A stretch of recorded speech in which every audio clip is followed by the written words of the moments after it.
Hi hello, ഇന്ന് ഞാൻ പരിചയപ്പെടുത്താൻ പോകുന്ന ചെടിയാണ് ബൊഹീനിയ കോക്സിന. പേര് കേട്ട് ആരും ഞെട്ടൊന്നും വേണ്ട കേട്ടോ. നല്ല ഭംഗിയുള്ള പൂക്കളുള്ള ചെടിയാണ്. നല്ല ബഞ്ചസ് ആയിട്ടേ പൂക്കുള്ളൂ. പൂക്കൾക്ക് തന്നെ പ്രത്യേകതയുണ്ട്. പൂക്കൾ 3 കളറായിട്ട് ചേഞ്ച് ചെയ്യും. ഫസ്റ്റ് വിരിയുമ്പോൾ ലൈറ്റ് യെല്ലോ ആയിരിക്കും, അത് കഴിഞ്ഞ് ഓറഞ്ച് ഷെയ്ഡാവും, അത് കഴിഞ്ഞിട്ട് ഡാർക്ക് റെഡ് ആവും. ഈ പൂക്കൾ മഴയൊന്നും കൊള്ളാതിരിക്കുകയാണെങ്കിൽ ഒരു 2-3 മാസത്തേക്ക് ആ പൂക്കൾ ലാസ്റ്റ് ചെയ്തോളും. പൂവിൻ്റെ ഭംഗി എന്ന് പറയുന്നത് അസാധ്യമാണ്. എനിക്ക് എൻ്റെ പേഴ്സണൽ ഒപ്പീനിയനാണ് ഞാൻ പറഞ്ഞത്. പിന്നെ നമുക്കിത് വേണമെങ്കിൽ മണ്ണിൽ നടാം, ഡയറക്റ്റ് നിലത്ത് നടാം, ഇല്ലെങ്കിൽ ചട്ടിയിൽ നടണം. സ്ഥലമില്ലാത്തവർക്ക് വേണമെങ്കിൽ ചട്ടിയിൽ നടാം.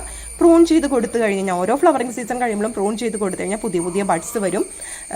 പിന്നെന്താ, നല്ല രീതിക്ക് വെയിൽ ടോളറേറ്റ് ചെയ്തോളും. ഒരു 6 തൊട്ട് 8 മണിക്കൂറുള്ള വെയിൽ വരെ നല്ല രീതിക്ക് കൊണ്ടുപോകും. നമ്മുടെ നഴ്സറിയിൽ വലിയ പ്ലാന്റും ചെറിയ പ്ലാന്റും അവൈലബിൾ ആണ്. ആവശ്യമുള്ളവർക്ക് കോൺടാക്ട് ചെയ്യാം.